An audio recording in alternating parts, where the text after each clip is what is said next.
live is going to be able to get this recording to you. 8:57 p.m. Eastern Daylight Time, a strong thunderstorm was located near Clearwater Beach, moving northwest at 10 knots. Hazard, wind gusts 34 knots and greater.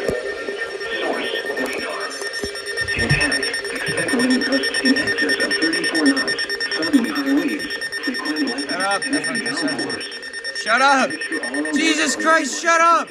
There we go. Locations impacted include Clearwater Pass, Indian Rocks Beach, Clearwater Beach, and W.